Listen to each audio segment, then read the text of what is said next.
ಹೊಸ ವರ್ಷದಲ್ಲಿ ನಿಮ್ಮ ರಾಶಿಯ ಭವಿಷ್ಯ ಹೇಗಿದೆ ಎಂದು ಒಂದೇ ಮಾತಿನಲ್ಲಿ ಹೇಳುವುದಾದರೆ, ಈ ಹೊಸ ವರ್ಷದಲ್ಲಿ ನಿಮ್ಮ ಪಾಲಿನ ಭಾಗ್ಯೋದಯವಾಗುತ್ತದೆ. ಹೌದು ಸ್ನೇಹಿತರೆ, ಮತ್ತೆ ಗತ ವೈಭವಕ್ಕೆ ಮರಳುವ ವರ್ಷ. ಹೇಳಬೇಕು ಅಂದರೆ ಕಳೆದ 7.5 ವರ್ಷಗಳಲ್ಲಿ ಅನುಭವಿಸಿದ ಸೋಲು, ಅವಮಾನ, ಆರ್ಥಿಕ ಸಂಕಷ್ಟ, ಅಲೆದಾಟ, ವನವಾಸ, ಅಜ್ಞಾತವಾಸಗಳಿಂದ ಹೊರಗೆ ಬಂದು ಪಟ್ಟಾಭಿಷೇಕಕ್ಕೆ ಸಿದ್ಧವಾಗುವ ವರ್ಷ.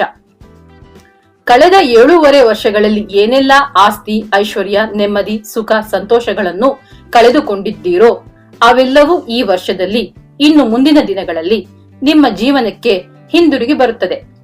ಕೈಬಿಟ್ಟು ಹೋಗಿದ್ದ ಹಣವೆಲ್ಲ ಹಿಂದಿರುಗಿ ಬರುತ್ತದೆ. ಕುಟುಂಬದಲ್ಲಿ ಸಂತೋಷದ ವಾತಾವರಣ ಸೃಷ್ಟಿಯಾಗುತ್ತದೆ. ನಾನಾ ಕಾರಣಗಳಿಂದ ಬೇರಾಗಿದ್ದ ಗಂಡ ಹೆಂಡತಿಯರು ಒಂದಾಗುತ್ತಾರೆ. ಇಷ್ಟು ದಿನಗಳ ಕಾಲ ನೀವೆಂದರೆ ಮುಖ ತಿರುಗಿಸಿಕೊಂಡು ಹೋಗುತ್ತಿದ್ದ ಸಂಬಂಧಿಕರು ತಾವಾಗಿಯೇ ಹುಡುಕಿಕೊಂಡು ಬಂದು ಮಾತನಾಡಿಸುತ್ತಾರೆ, ಸಹಾಯ ಹಸ್ತ ಚಾಚುತ್ತಾರೆ.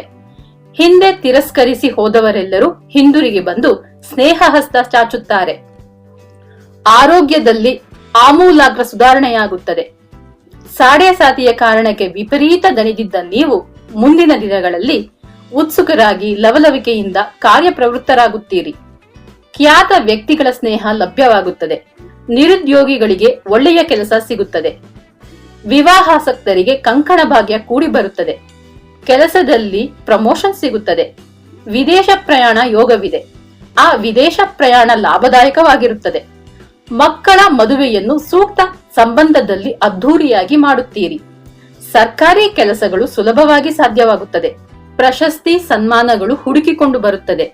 ನಿಮ್ಮಿಂದ ಸಾಲ ತೆಗೆದುಕೊಂಡು ಸತಾಯಿಸುತ್ತಿದ್ದವರು, ನಿಮಗೆ ಮೋಸ ಮಾಡಲೆಂದೇ ಹಣವನ್ನು ತೆಗೆದುಕೊಂಡು ಹೋದವರು ತಾವಾಗಿಯೇ ಹಣವನ್ನು ಹಿಂದಿರುಗಿಸುತ್ತಾರೆ.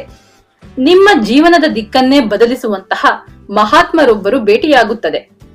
ಅವರ ಮಾರ್ಗದರ್ಶನದಿಂದ ಬದುಕಿನ ಮುಂದಿನ ದಾರಿ, ಗುರಿಗಳೆಲ್ಲವೂ ಸುಗಮವಾಗುತ್ತದೆ. ಜುಲೈ ಮಾಸದಲ್ಲಿ ದಿಢೀರ್ ಪ್ರಯಾಣಗಳು, ದಿಢೀರ್ ಖರ್ಚುಗಳು ಮಾಡಬೇಕಾಗುತ್ತದೆ. ವ್ಯಾಪಾರಿಗಳು ಸಾಕಷ್ಟು ಲಾಭ ಮಾಡುತ್ತೀರಿ. ಜೊತೆಗೆ ನಿಮ್ಮ ವ್ಯವಹಾರವನ್ನು ದೊಡ್ಡದಾಗಿ ವಿಸ್ತರಿಸುತ್ತೀರಿ. ಗೌರವಯುತ ಪದವಿಗಳಿಗೆ ಆಯ್ಕೆಯಾಗುತ್ತೀರಿ. ಮನೆ ಕಟ್ಟುತ್ತೀರಿ.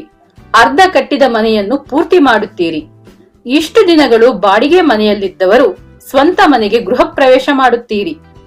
ಸಣ್ಣ ಪುಟ್ಟ ಚಿಂತೆಗಳು ಬಂದು ಹೋಗುತ್ತವೆ. ಕಹಿ ಘಟನೆಗಳು ಘಟಿಸಿ ಮರೆಯಾಗುತ್ತವೆ. ಯಾರೊಂದಿಗೂ ವಿನಾಕಾರಣ ವಾಗ್ವಾದ ಬೇಡ.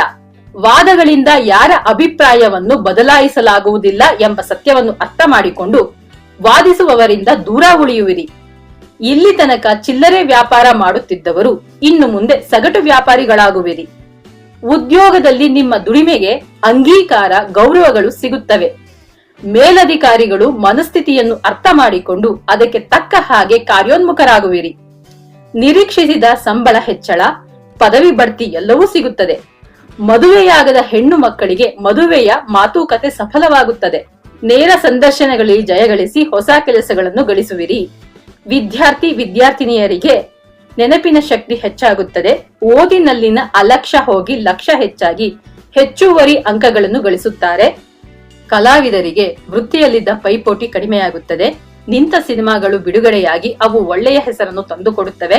ಅವಕಾಶಗಳು, ನಿಮ್ಮ ಸಂಭಾವನೆ, ವರಮಾನ ಎಲ್ಲವೂ ಹೆಚ್ಚಾಗುತ್ತದೆ. ಪರಿಹಾರ: ಕೃತಿಕೆಯ ದಿನ ಸುಬ್ರಹ್ಮಣ್ಯ ದೇವರ ದರ್ಶನ ಮಾಡಿ ಪ್ರಾರ್ಥಿಸುತ್ತಾ ಬನ್ನಿ. ಸಕಲ ಸೌಭಾಗ್ಯಗಳು ಲಭಿಸುತ್ತದೆ. ಶುಭವಾಗಲಿ.